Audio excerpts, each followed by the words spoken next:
хүн төрлөختөн анх үүссэн цагаас л агаартай дүүлэн нисэх мөрөөдөлд хөтлөгдөж олон ч орлогуудыг цохирлтгүй хийсээр ирсэн. Бэлшгүй мэд мөрөөдлийг сэтэлжүүлэгч нь байгальдах нисдэг амьд бодгалууд байсан билээ. Урт хугацааны туршид энэхүү мөрөөдөл нь зөвхөн үлгэр, түүх домог, хийсвэр сэтгэлгээ, зүйдэд төсөөлийн ертөнцид биелэлэн олж байв. 1875 оны 7 дугаар сард Английн зохион бүтээгч Томас Мой Ариэл Стемер нэртэй нисэх төхөөрөмжийг анх туршиж, хожим 1903 оны 12 дугаар сарын 17-нд ах トゥ Wilbur Wright, Orville Wright нар анхны хөлгүүрт нисэх онгоцыг амжилттай хөргөснөөр Франц, Шинэ Зеланд, Орос зэрэг орнуудад онгоц бүтээх турших ажил эрчимдснээр хүн төрлөختний мөнөөх мөрөөдөл биелэх үндэс бүрэлдэжээ. Онгоц нисэх хэрэгсэл боловсронгүй болж хөгжихийн хэрээр түүнийг цэрэг дайны зориултаар ашиглах хандлага бий болов. 1911 онд Итали Турхийн дайны үеэр тагнуулын нислэг болон гар гранатыг онгоцноос хайсан нь цэрэг дайны зорилготой анхны нислэгүүд болжээ. Онгоцыг цэрэг дайны зорилгоор ийн ашиглах болсон нь байлдааны талбарт давуу байдлыг бий болгоход зэрэгцсэн агарын дарилтаас халахлах хамгаалах асуудал цэргийн урлагт чухлаар тавигдах болсон байна.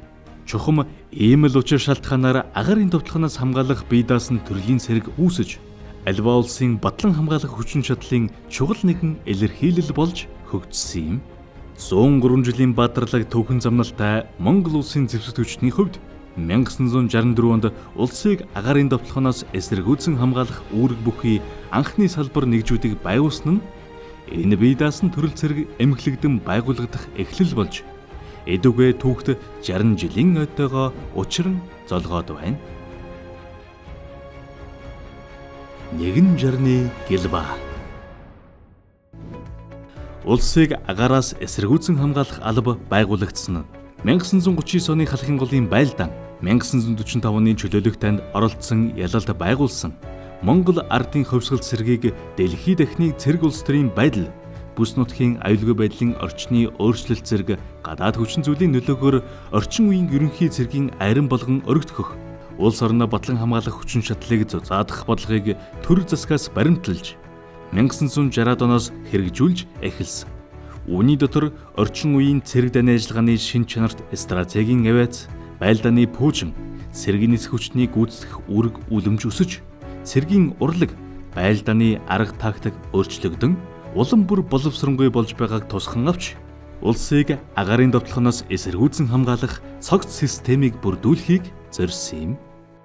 Тэгэхээр ер нь бол яагаад энэ цэрэг үүсэх шалтгаан байдаг вэ гэхээр ямар ч улс орн өөрийн гэсэн нутаг дэвсгэрийн бүрэн бүтэн байдлын хүрээнд агарын орон зай нутаг дэвсгэрийн бүрэн бүтэн байдлын нэгсэх бүрэлдэхүүн болдог. Агарын орон зайн аюулгүй байдлыг хангана гэдэг өөр их том зорилт, том үүрэг. Энэ хүрээнд агарын орон зайг зайд үйл ажиллагаа явуулж байгаа байгууллагуудын харилцан ажиллагааг зохицуулах, шийдвэрлэх шаардлагатай үед дайн бүхий байдалд агарын цэрэг хамгаалах үүрэгтэй. Улс төр эдийн засаг соёл шинжилх хааны томоохон Улаанбаатар хот түүнтэй дүүцэхэд стратегийн том объектууд болцсгүй дайсны агарын товтлоос хамгаалах. Хоёрдугаард Монгол улсын агаар ангил орон зайд Ариада локацийн канал тавих үүргийг энэ түүх 60 жилийн хугацаанд өдөр шинэ 24 цаг бид тасралтгүй гүйцэтгэж ирсэн. Бүгд нарийнт Монгол ард улсын ардын цэргийн хэрэгэрлэх яамны сайд бөгөөд ардын армийн хамгаалагч Хуранда генерал Лавг Сүрэнгийн 1964 оны 8 дугаар сарын 11-ний өдрийн Эндроп 174 дугаар тушаалаар ардын армийн ерөнхий штабын пуужин ба артиллерийн албаны харьяанд агаараас эсэргүүцэн хамгаалах албыг ардын армийн пуужингийн тусгай дивизион радио техникийн тусгай батальоныг анхлан 5 салбартайгаар шийдвэрлэжээ. Пуужингийн тусгай дивизионы дараагаар Ахмад Бүрөвдөрж, радио техникийн тусгай батальоны дараагаар Дэд Хурандаа Ловсон Дөржийг томилжээ. Тэр даруйда 9 офицер, 9 аймгийн 9 хугацаа цэргийг хүлээн авч анхны пуужин харах бэлтгэлийг богино хугацаанд эрчимтэй хангаж, хэрийн барилад байр эзлэн 9-р сарын 9-ний өдрийн 9 цагт амжилттай харавжээ. Агаараар эсэргүүцэн хамгаалах ангийн анхны ороодын дараагүй. Анх бол ороодууд хүнд байсан. Дөнгөж байгуулагдаж байлаа. Өвөр хангаа аймгийн өвийн уртад байрласан юм аа. Ихтэй сургууль сурч байсан. Оюутнуудыг одоо цэргийн албанд бид дайсалж авч тэр сайхан залуучууд бол Ард алкатрын техник энд байгаа харьцаа улсуудын ажиллагаа айгүй амархан сурч сайхан сурч байна. Энэ сайхан анги байгуулагдаж бидний энэ ангийнхаа эзэн болж амьдарч байсныг санахад дөнгөж сайн юм шиг бодогдож байна. Намар зэрэг татдаггүй байсан. Тэгээд Зенит Буужингийн дивизион Арад техникийн батальон байгуулагдсан учраас намар техникумын 2-3 дугаар курс дээд сургуулийн 1-р курсээс зэрэг татаж. Тэгээд би 10 сард багшийн дээд сургуулиас зэрэг татаж ирж байлаа. Зенит Буужингийн дивизионы одоо техникүүд нэрсэн зөвлөх мэргэжлүүд нэрчлээ. Одоо хичээл эхэлнэ гэдэг. Тэгээд анги салбартаа шууд хуваарлаад карантин байхгүй. Шууд Зенит Буужингийнхаа Арад техникийн анги салбарын техникийн сургалтанд зэрэг офицерууд цог хамгаалж орж байлаа. Монгол ардын хөвсгөл сэргийг орчин үеийн ерөнхий цэргийн айран болгон өргөтгөн зохион байгуулах томоохон зорилтыг хэрэгжүүлэх арга хэмжээг оргин далаацтай явуулж энэ хүрээнд бие бүрэлдэхүүний эдвэх урам зоригийг бадрааж энэ томоохон үйл хэргийн зорилго ач холбогдлыг сурталчлан ойлгуулах ажил эрчимтэй явагдаж байна. Энэ хүрээнд Монголын ардын армийн онцанг шалгаруулах болзол уралдаан анх удаа зарлагдахад энэ эрхэм алдрын эзэд нь өнөөгийн агаарын цэргийнхэн болж түүхэнд хөнхөрсөн нь улсыг агаарын довтлохоноос эсэргүүцэн хамгаалах цэргийн алдар гавьяаны эхлэл болохын зэрэгцээ хэрхэн өндөр зохион байгуулалтайгаар богино хугацаанд төлөвшөж байсныг илэрхийлэхийн сацуу цаашид удаа дараалан энэхүү болцлыг олонтоо биелүүлэх урьдчил болсон билээ. Зенит Буужингийн 2 анги бол армийн анхны онцанг ийм бахарх түүхтэй. Дархны 134-р анги бол 1970 онд байгуулагдсан. Наримдын дархан готыг агаараас хамгаалах зорилготойгоор анхны С-75 Зенит Буужингийн комплексыг Төмөрзөн вокзал дээр хүлээж авч Валдины жижигрэлтэнд гаргаж тэгээд энэ манай 2 анги бол дотоод 3 удаа Оросын холбооны нутагт 15 удаа Валдины буудлахтай таагчийн хээрийн сургууль гүйцэтгсэн. Тэгэхэд одоо бүх буудлага онц дүнтэй хийж байсан одоо хамгийн сайхан амжилт бол тэр Оросууд их магтаадаг ийм одоо сайхан буудлчлаа гэж үгээл одоо гайхдаг байсан да. Улсыг агаарын довтлохоноос эсэргүүцэн хамгаалах цэрэг бэхжсэн он жилүүд. Зөрг засгаас хэрэгжүүлсэн бодлогын хүрээнд шинээр бий болсон агаарын довтлохоноос эсэргүүцэн хамгаалах цэргийг бие даасан төрлийн цэрэг болгон хөгжүүлж төлөвшүүлэх арга хэмжээг үе шаттай авч хэрэгжүүлжээ. Тухайлбал Монголын ардын армийн зэвсэглэлд тухайн үеийн хамгийн дэвшилтэд орчин үеийн зэвсэглэл техникийг нэвтрүүлэх, хүлээн авах, эдгээр орчин үеийн зэвсэглэл техникийг бүрэн эзэмшсэн чадварлаг боловсон хүчнийг сургаж бэлтгэх, орон тооны нөхөн хангалтыг хэрэгжүүлэх, байлдааны бэлтгэл сургалтыг тасралтгүй зохион байгуулах, үүрэг гүйцэтгэх бэлэн байдлыг хангах, нийслэл Улаанбаатар хот болон томоохон хотууд улсын онц чухал объектууд цэргийн байрлал зэргийг найдвартай хамгаалах цогц системийг бүрдүүлэх, стратегийн гол чиглэлүүдэд хүч хэрэгслийг хуваарлж дэлгэн байрлуулах, улс орны агаарын орон зайд бүрэн хэмжээний хяналт тавих, цэргийн нисэх хүчин, Буужингийн анги нэгтгэлүүдийн харилцан уялдаатай нэгдмэл ажиллагааг хангах зэрэг олон чухал арга хэмжээг авч хэрэгжүүлжээ. Ихэд ч төлөвлөгөө маш нарийн тэрээс яаж буруу харуулж бичдэг, яаж тэндээс өөрлөлд яаж хүлээж авдаг, яаж тэр онгоцтой харьцах, онгоцоос би юу авах гэсэн одоо ийм юмнууд шиг бид компьютер сургалтыг зөвлөлтөөр мэргэжилтэн Николаев гэж манай миний мэргэжилтэн ахлаатай хүн байж энэ одоо шаардлагатай их сайхан хүн бидний бол одоо сурсан да. Хяналтын системийг байгуулахын тулд тухайн зөв тулаад улсаас олон зай, байрлал, мөн хөндрийг тодорхойлох П12 загварын станцыг анхны 5 салбарт байрлуулсан байдаг. Оргил одоо нэлээд одоо хөгжиж байсан үе бол 1980-ад оны үе байдаг.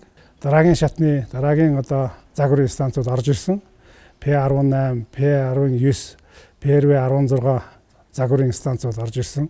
Энэ бол 1980-ад оны эхээр буюу дундуур манай дэвсгэлэлд нэвтэрсэн. Нисэх тусгай хороо 1970 оны 9-р сарын 23-нд Зөвлөлт улсын нисгэгч дэд хурандаа Воронков, Хөшөөч Лалетин, Хөшөөч Гоорин, Хөшөөч Бедосов нар анхны МиГ-15, МиГ-17 онгоцуудыг нисгэж Налахын айрын дурам дээр буулгаснаар манай ангийн түүх бичигдэж эхэлсэн. Улс орныг агаарын довтлогоноос хамгаалах үүргийг нэр төртөө биелүүлж ирсэн 1977 оноос эхлэж манай Монгол нисгэгч нар МиГ-21-д онгоцыг эзэмшиж эхэлсэн. Энэ онгоцоор бол 1992 он хүртэл одоо байлдааны үүрэг гүйцэтгэж байсан. Монгол улсад одоо тодмөрийн өнгөлдөөсөн төвхтэй анги бол тухайн үеийн ардын армийн 109 дугаар анги, за мөн хөлийн цэргийн 200 дугаар анги гэж одоо ингэж байсан. Энд бас олон одоо нисгэгч нар АН 24, за Ми8, нисэг тэрэг, за Ми4, Ми2 нисэг тэрэг хүртэл одоо байсан. Энэгээр үүрэг гүйцэтгсэн үеийн олон одоо Ахмад Айшти. Энэ анги бол 109 дугаар анги бол 1966 онд одоо анх Монгол улсын гавьяат нисгэж хурандаа хувьсгал тэмцлийн ахын зүтгэн цэрэн дөрж байгаагаар одоо дөрөж анх үүссэн төвхтэй. Мөн энэ анги бол энэ агаарын дотоос хамгаалах цэрэг эсэх хүчинд одоо цэрэг тээврийн олон үүрэг гүйцэтгэх зэрэгцээ. Тухайн үед одоо Варшавын гэрээний орнуудын одоо нэгдсэн одоо код энэ код хүргэх ажлыг бол яг гардан гүйцэтгэсэн анги бол 109 дугаар ангийн одоо одоогийн 3 дугаар ангийн үеийн ахмадууд гүйцэтгэсэн юм аа. Агаарын цэргийн хөгжилд өнтэй хөв нэмрээ оруулж олон сайхан шав залуу үеэ бэлтгэсэн нэгэн хүндтэй эрхэм бид ганцхан пуужин харвж мэрэгэн пуужингараа байг сүнэ хүл ажиллагааг 3 жилийн хөдөлмөр 3 цагийн бэлтгэл ажил 3 минутын дадлага 3 секундын үр дүн хэмээн товч тодорхой голыг нь олон хэлж суун. Чухам энэ л үгс секундээр хэмжигдэх тархины хурд шийдвэр гаргалт зэрэг хүний бодит боломжоос ахадсан гэмээр авгаалт самбааг шаарддаг нь яахын аргагүй тэдний хөдөлмөрөөр бахархлыг төрүүлнэ. Дөрвөн удаагийн бодлогонд оролцсон.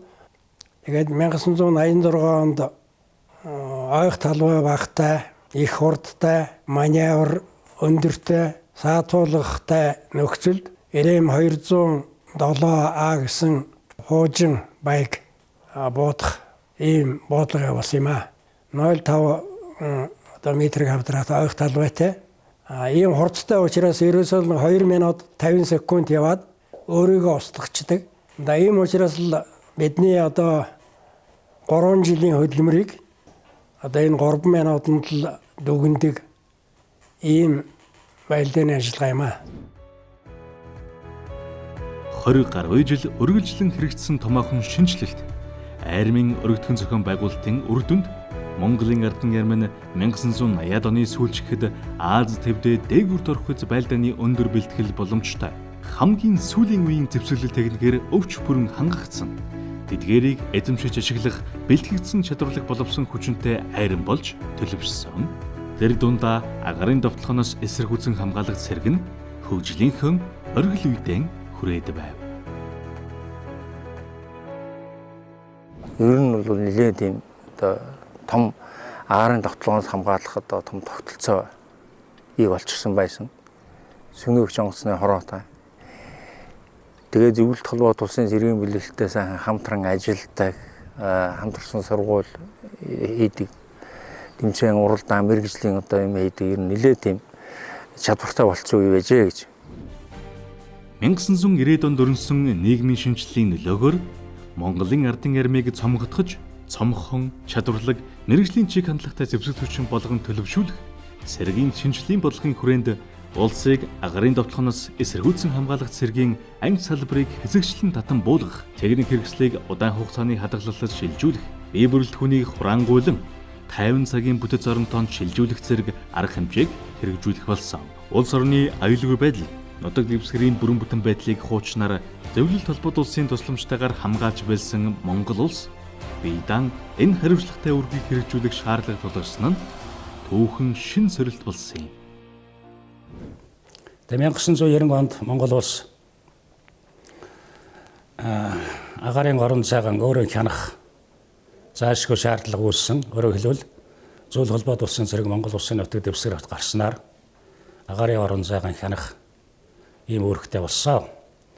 За үүнтэй зэрэгцээд иргэний засгийн ерөнхий газар гэж бие даашаагийн агентлаг үйл ажиллагаа явуулж олон улсын хэмжээнд иргэний засгийн байгууллагуудтай олон улсын төвшөнд экологийн байгууллагын дүрм журмыг хүрээнд олон улсын байгууллагуудтай Монголын улсын нутаг дэвсгэр дээгүүр агаарын орон зайг ашиглахтай холбоотой гэрээ хэлэлцээрүүд хийгдээд явсан. Эхний ээлжинд бол радио локаторын салбаруудаа шилжүүлэн бүлэглэх алслагдсан холын салбаруудыг төв рүүгээ татах хангамж бусад төрлийн олон юмнаас шалтгаалаад бид захын салбаруудаа ойртуул татах төвийн бүсийг зөвлөлт толгойд тусын цэргийн бүлэглэлийн бүрдүүлж ирсэн тэр радио локацийн талбайг дахин нөхөх шаардлага гарсан. Тэгээ шилжүүлэн бүлэглэх ажиллагаанууд хийгдсэн. Хэд хэдэн салбаруудыг бид баруун талаас зүүн хил дээрээс татаж төв рүү авчирсан байдаг. 1994 онд Батлан хамгаалах хууль батлагдж хуулинд улсын агаарын тоглоомоос хамгаалах зэрэг гэж төрлийн зэрэг бий болж эхэлсэн юм а.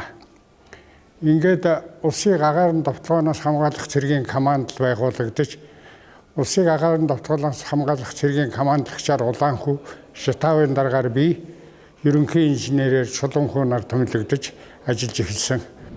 Үүнтэй зэрэгцэн шилжилтийн үеийн нийгэм эдийн засгийн хямралтай нүүр тулж олон хүндрэлтэй асуудал бэрхшээлж учирч байв.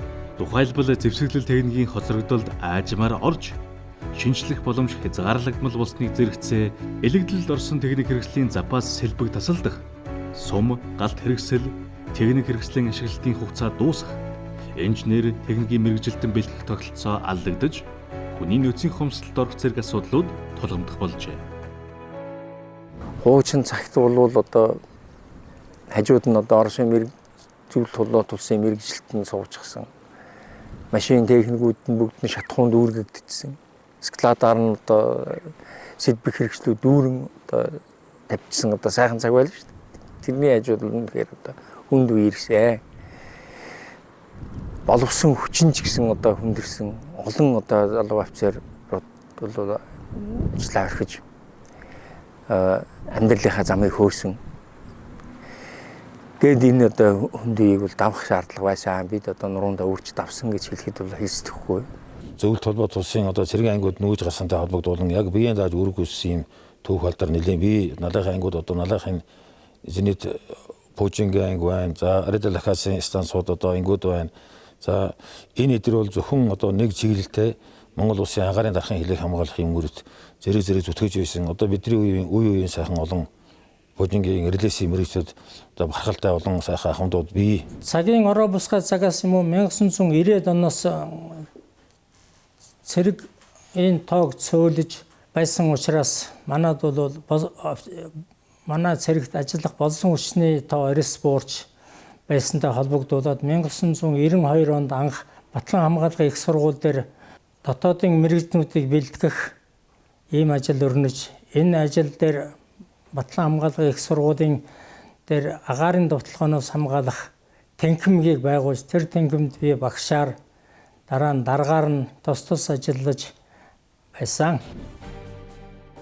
Монгол улс 2006 онд Оросын холбооны улстай цэрэг техникийн хамтын ажиллагаагаа сэргээж цэргийн өндөр дээд түвшний харилцан айлчлал яриа хэл цэрэг амжилттай хэрэгжүүлсэний үр дүнд Оросын холбооны улсад цэргийн инженер техникийн мэрэгжилтнүүд цэргийн нисгч нар тусгай мэрэгжлийн боловсон хүчнийг дахин сургаж эхлэхийн зэрэгцээ байл дааны онгоц, эсдэг тэрэг, зенитийн Пуужингийн цогцлбор болон радио локацийн станцуудыг хүлээн авч шинжилэн орчин үеийн хөгжил дэвшилтэй хөл нийлэн Ахмад үеийнхнийхээ бий болгосон түүхэн замналыг өнөө цагт нэр төртөө залгамжилж эх орныхон өмнө хүлээсэн үргээ нэр төртөө биелүүлж явна.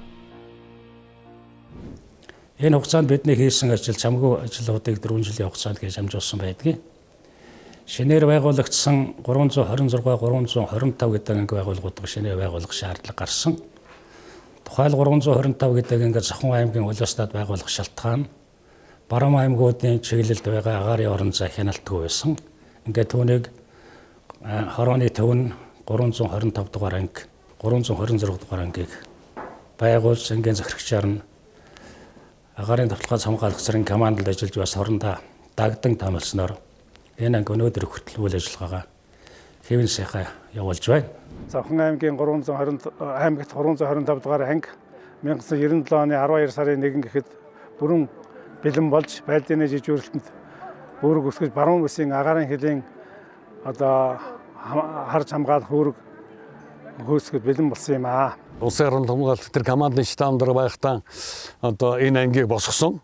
Нэгээрх юм бол штаб дээр байхдаа 1 жил 325, 326 2 том анги одоо босгох болсон. Нэгээрх юм бол тэрний одоо оронтой зохион байгуулалт бүхэл юмыг хийлээ. Ингээд эцэст нь одоо би 326 дугаар ангийг өөрийн биеэр одоо нүүлгийн шилжүүлж энэ оройнд одоо зохион байгуулсан байгаамаа. 2012 онд Зенит Пуужингийн тусгай хороог дахин өргөдгөн зохион байгуулсан нь шин цагийн зэвсэг техникийг шинжлэх ажлын нэгэн хэсэг байсан юм аа. Анхны ангийн захирагчаар нь ажиллаж байсан. За манай ангийн нийт бие бүрэлдэхүүний 70-80% нь бол зэвсэг түвшний тэг 65 дугаар ангийн Зенит Пуужингийн дивизион техникийн батареаны бие бүрэлдэхүүний томилогдож ирж байсан. Тэгээд үлдсэн бие бүрэлдэхүүн маань зэвсэг түвшний 30 гаруй анги салбараас томилогдож ирж байсан. Байлдааныхаа тугыг хүлээж аваад байлдааныхаа жижүүрэлтэнд гарч ирсэн юм. Зэвсэг түвшний тухай Монгол улсын хуулийн дагуу агаарын цэргийн командлал байгуулагдаж, бие даасан идэвхтэй үйл ажиллагаа явуулахын зэрэгцээ мэргэжлийн цэрэгт суурилсан зэвсэг түвшнийг төлөвшүүлэх үйл явцыг манлайлан амжилттай хэрэгжүүлж байна. Агаарын цэргийн түүхэн хөгжил, өнөө үеийн ололт амжилт, эх орныхон өмнө тавигдсан үүргийг нэр төрөлтэй биелүүлж ирсэн бахархалт үйл хэргийг хэрэгжүүлэхэд тус төрлийн цэргийг чадварлаг удирдсан үеийн дарга командлагч нарын оруулсан хувь нэмэр асар их. Өнгөрсөн хугацаанд бид 2000 гаруй ахлагч офицеруудыг бэлтгэснээс гадна агаарын цэргийн нийт бүрэлдэхүүний 90 орчим хувийг болсон хүчнээр хангаж, командлын 85 орчим хувийг мөн офицер болсон хүчээр хангажээ. Тэдэн дундаас хурандаа цолтонгуудыг 30 гаруйг төрүүлснээс 5 одоо эмэгтэй хурандаа төрсэн эд бүгд одоогоор батлан хамгаалах болон төрийн албаны ажиллаж үүргээ амжилттай биелүүлж байгаа. Агаарын цэрэг нь улсын агаарын хил, орон зайн халдваршгүй дархан байдлыг хамгаалах хуулиар хүлээсэн үндсэн үүргээ эр дүртэй биелүүлэхийн зэрэгцээ. Игнэнээс олон гаруй алдартан гавьяат үйлснүүдийг төрүүлэн гаргасан нь Ахмад, дунд, залуу, гурван үеийн алтан хэлхээ мөнхийн бахархал болж байдаг юм аа. Орчин үеийн дайн цэргийн операц байлдааны дэлгэн шинж чанар, цэргийн урлагт агуулгын шинжтэй томоохон өөрчлөлт гарч байгааг цэргийн мэргэжлүүд бид дүгнэн сэгнэж байгаа. Альва операц байлдааны ажиллагааны үр дүн нэг талаас агаар сансраас овтлох хэрэгслийн одоо хүчин чадал үүнд төв алгасагч баллистик буужингаас эхлээд амиа золиослогч бичил дорон хүртэл хамаарч байгаа. Нөгөө талаас түүнийг сөрөн зогсож байгаа агаарын тулгаас хамгаалах хүч хэрэгслийн боломж чадвахаас шууд хамаарч байгаа нь бол илэрхий болоод байгаа.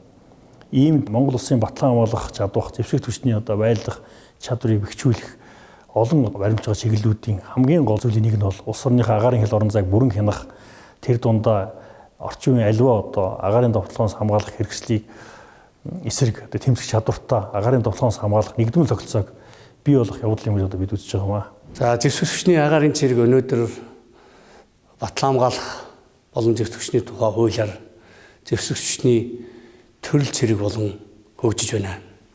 Бид техник технологийн дэвшилд нийцсэн орчин үеийн агаар сансрын хүчин болох зорилго тавин ажиллаж байна. Алсын хараа 2050 урт хугацааны хөгжлийн бодлого, Монгол Улсын засгийн газрын мөрийн хөтөлбөрүүд тэрчлэн агаарын цэргийг хөгжүүлэх үндсэн чиглэлийг батлан хамгаалахын сайдаар батлуулан хэрэгжүүлэх төлөвлөгөөг зэвсэгний жинжтэй дараагаар тулан ажиллаж байна. Эдгээр удирдлагын бичиг баримтуудыг гол чиг луужингаа болгон агаарын цэргийг орчин үеийн агаар сансрын хүчин болгохоор зорж байна. Энэ үйл ажиллагаанд бидний хүчин чармаалаас гадна гадаад харилцааг идэвхтэй хөгжүүлж, гадны орнуудтай гүнзгий харилцаа тогтоож агаарын цэргийг хөгжүүлэх бодлого баримталж байна. Дараагийн түүхт байгаа орчин үеийн агаар сансрын хүчин болсны түүхэн амжилтаа дурдан ярих болох байхаа гэж ёроолыг та бүхэндээ дэвшүүлье. Зэвсэгчний агаарын цэргийн командлаас хэрэгжүүлж байгаа одоо өдөртмийн үйл ажиллагаа чухамгүй одоо энэ зорилтыг хангахад голон чиглэж байдаг гэж ойлгож болно. Бид ариадал дахиацын станцыг дотооддоо зохион бүтээх, шинжилэн сайжруулах чадварыг бий болгох, нисчгүй нисэх төхөөрөмжийг бие даан угсрах, зохион бүтээх, зэвсэгчийг нийлүүлэх, Түүнчлэн байлдааны удирдлага автоматжуулсан системийг нэвтрүүлэх талаар судалгаа, туршилт, инновац ажлыг тодорхой болгоод явуулж байгаа бөгөөд тодорхой үр дүн гарч эхлээд байна. Агаарын цэргээс баримталж байгаа бас нэгэн чухал зорилт бол бие бүрэлдэхүүнийхээ мэрэгжлийн мэдлэг, ур чадварыг сайжруулах, тэр дундаа шинэ цэргийн арга тактикийг ашиглах, тэр чадварыг эзэмшүүлэх, бие бүрэлдэхүүний ямар цагийн байлдааны үүсдэг бэлтгэл жигдэрлийг хангахад үйл ажиллагаа чиглүүлж байгаа. Манай сургалт бэлтгэж өдөр тутмын үйл ажиллагаач мөн энэ зорилтыг хангахад чиглэж байдаг юм онцлогтой. Мэдээлэл, техник технологийн үсрэмгээ хөгжил нь агаарын цэргийн хөгжлийг шин шатанд гаргаж, хөгжингүй зарим улс орнууд агаар сансрын цэргийг шинээр төрөлжүүлэн бий болгох боллоо. Хүндрэлтний олж нээсэн гайхамшигт ололт амжилтын охь дээж бүрийг өөртөө шингээсэн энэ гайхамшигт мэргэжил төрлийн цэрэг орон зай цаг хугацааг гэрлийн хурдаар туулан нэгэн жарныг өртөөллөө. 300 мянган км-ийг 1 секундэд тулах физикийн тогтмол хэмжигдэхүүн болох гэрлийн хурдаар дараагийн жарныг хөгжил дэвшлэр өгөх нь гарцсаагүй. Ийм бахархалтай амжилтыг дурдахын тулд бас бид мэрэгжлээрээ бахархах хэрэгтэй. Юуны тулд нэгдүгээр бахархалтай хүн болвол кичээн амьдарч нэр төр алдар гавийг олдог. Хоёрдугаар бахархалтай хамт олон гар нийл нэгдэн ажиллаж нэр төр алдар гаваа амжилт бүтээлийг бүтээдэг. Бахархалтай улс орон түүхийн агуу түүхийг бүтээдэг ийм сайхан уламжлалтай гэж би ойлгодог. Тийм ч гэсэн тэр офицер болгон инженерийн боловсрол шаарддаг ийм өндөр технологи шаардсан зэвсэг эзэмшил учраас ажиллаж байгаа бие бүрэлдэхүүн бол инженерийн боловсрол шаарддаг.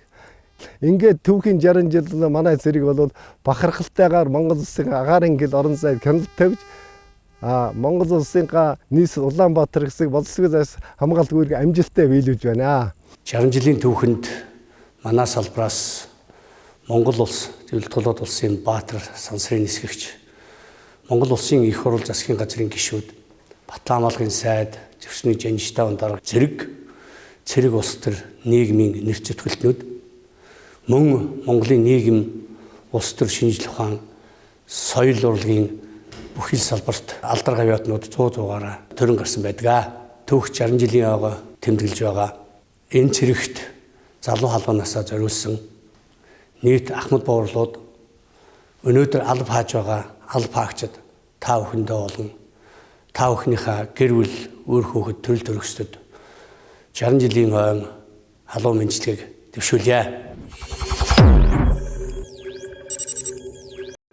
Атсар өндөр мэргэжлийн бэлтгэлжилт, мэдрэмж, ур чадвар шаарддаг онцлогтой агаарын цэрэг нь тавигдсан үргийг биелүүлэхэд хизээ ямагт бэлэн. Монгол улсын агаарын хил, орон зай ямагт халдашгүй дархан байна.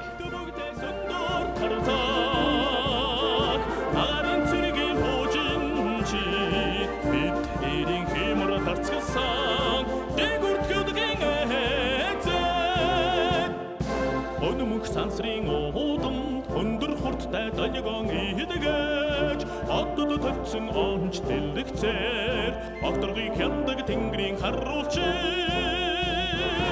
бид бустас харуда агаарын хэллийн харуулч бид хэрийн хэмэр дарцсан агаарын хэллийн харуулч.